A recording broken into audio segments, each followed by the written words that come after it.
Yep, so I've just gone out and bought myself another project car, a cheap £700 Mark V Golf GTI. This very car I managed to pick up for just 700 quid, but it does come with a few problems. I bought the car about a month ago now, and it came with a misfire problem and a boost issue as well, amongst it being high mileage, and it's pretty tatty as well. So if you haven't seen this car already, I'll link my socials here. I've done a few jobs on it already just to get it up and running, sort of. But first, let me show you around this car and show you what I've got. 200 horsepower, 4 cylinders, single turbo, manual gearbox, front wheel drive. The GTI is an iconic hot hatch, and I've finally got myself one. And then if we come in the back of the car, you can see the wheel trims that I'm going to be putting onto the car, which then also brings me onto the interior, where you can see we've got the headliner out. Again, if you haven't checked out my socials, I've done loads of bits and pieces on this car so far on there, and we've taken the headliner out. I'm going to get it retrimmed, and then obviously those wheel trims are going to be part of like the sleeper look that we're going for. However, at the minute this car is a complete dump. It's full of parts, it's full of tools, the interior needs a good old clean, and loads of it needs to be repaired, but I cannot wait to get this sleeper build underway. So under here so far, as you can see, we are pretty stripped down. At the minute the air intake is off. I've got a ram air induction kit on it. I've got high on boost spark plugs, well, NGK spark plugs from high on boost, and R8 coil packs, which actually got rid of the misfire, so that was a good upgrade to do. I've changed all these to black, and again, ram air induction kit.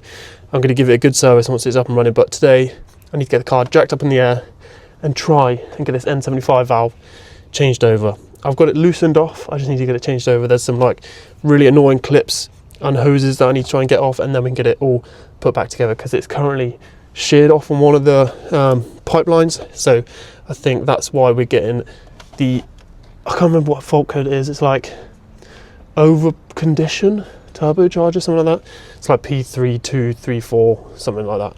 But yeah, it's causing it to go into limp mode, and it's like going every time you accelerate, which isn't great. In this box is my new N75 valve.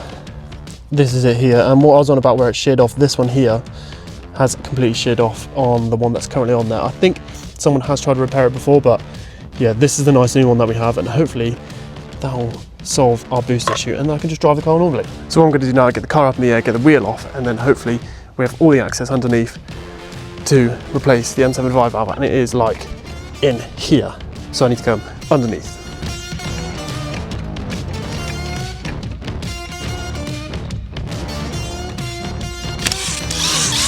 So as you can see, we are double jacked up because I can't find anywhere my axle stand for some reason, but in here is the access hole that we have, and that there is the N75 valve, which I need to try and get changed over, and hopefully I will be able to get that done today.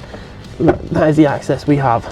So not much room at all. I need to get a flathead, I think, to try and get some of these old hoses off, and yeah, see what happens. Hopefully we can get it off, because I really want to drive this car. It's actually a good fun car to drive, and I don't want it to be sat on my driveway all the time. First thing I'm going to try and do is get the plug off, and then once that plug's out of the way, it gives me access to try and get the pipeline out of the back. I'm only going to have to take off one of the pipelines, and then I can take the N75 valve out and then transfer over the other ones. But I would show you where it is, but just believe me, I'll talk you through what an N75 valve does, but it's quite hard for you to see in here with my head in here as well, because my head is quite big, so just believe me with what I'm saying.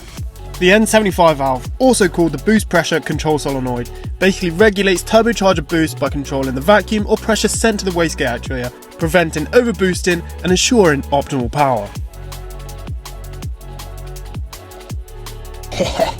Yes, after a bit of snipping, see that's the old style clamps, which seems stupid. Oh yeah, there's more of them on there. I just need to transfer this pipe over to the new one, and then I've got some Jubilee clips which I'm going to replace for these. But that's the old one. As you can see, it's sheared on that top bit there, so that's meant to have one up there. It's sheared on there. So this is the new one that I'm going to get put in, and it is exactly the same Pierberg PA6 GF30. Hopefully this will solve our boost issue. I now have that pipeline transferred over onto the new one. I need to now try and get in here. If you can see, there's a pipeline in here where my fingers are. It's got Jubilee clip on, and then the sheared part from the old N75 valve. So as soon as I get that changed over, we can then literally just rebuild it, and then hopefully it'll all work. So I'll try and get that out. Again, really tight space, you probably won't see much, but believe me, I'll show you when I get it out. So there we have the old Jubilee clip off, and if I show you now down here, that pipeline there, you can see it's got a little tip on it. I'm just going to get some snips and then try and pull it out and then reassemble it all. It's quite a fiddly job, it's quite a dirty job, and I'm bleeding as well, which isn't great, but yeah, hopefully this means we could drive this car nice and fast, obviously within legal limits. And there we have it, the other side of the N75 valve out. So that is all the old pieces out. As you can see, that is the old bit that used to sit in that top section there. First off, I need to get the new N75 valves, old pipes all connected up into position, and then I can connect the boost pipe at the bottom up, and then I'll show you guys what it's like at the end, and fingers crossed we can get this car running today. And there we have it, the new N75. As you can see down there with all the new Jubilee clips, it's all installed. I've got one more bolt, I think, just to secure it properly, just in here. But up there, I believe you could probably see it just about, but I need to connect up all these turbo boost hoses back up, and then we should be good for a start up, and hopefully this car is going to run. Oh, I need to reinstall all the induction kit as well.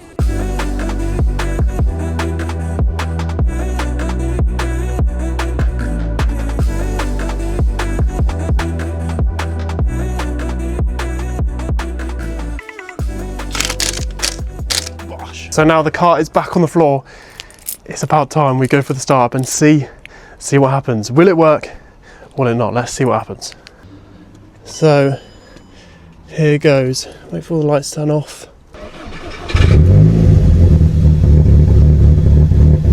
Oh.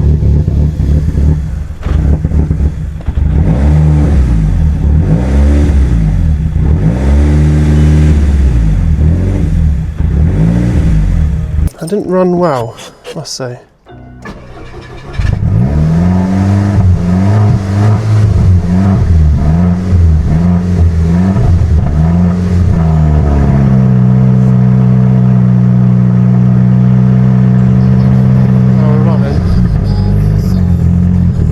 So it seemed a bit like misfirey then. I'm going to clear the code, see what that does, and then hopefully has it all sorted? God knows. I've ran a diagnostic check and we have 3 faults. Turbo supercharger overboost condition, upper limit exceeded, intake manifold runner control. Okay, so I'm just going to clear all of them for the minute and then see what happens. Give it a start up now, and hopefully we don't have those problems anymore. So here goes nothing.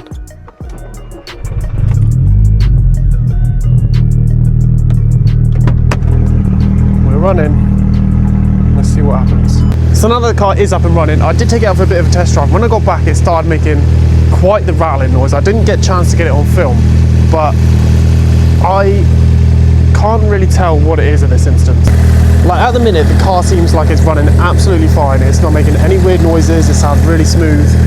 But for some reason, all of a sudden, it went like really, really rattly. I put a poll out, or I put a video out on my Instagram earlier, just asking if anybody knew, like, sort of what that kind of thing was. And obviously, these are belts and timing chains, so I thought it could be something to do with that. But then one of my mates has got a GTI as well. He had a problem where it was with the oil pickup in the sump actually gets blocked.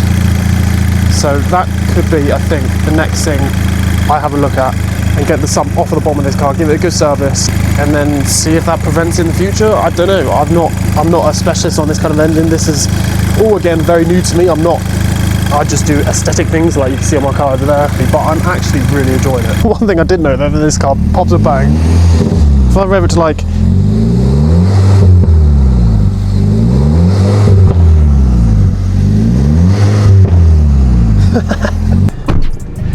so let's see how it runs. The revs seem to go ba-bump. I don't know if that's like maybe throttle body, maybe something I need to look into. Whoa, like that. Why does it do that? As soon as you go on chat, like, let's give it some beans. Whoa. See, why is it doing that?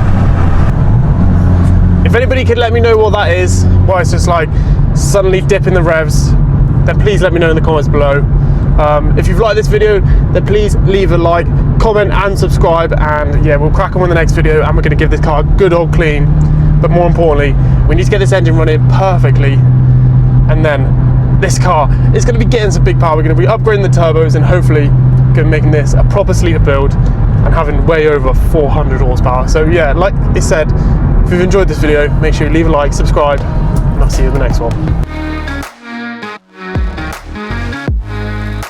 Why doesn't it just work properly?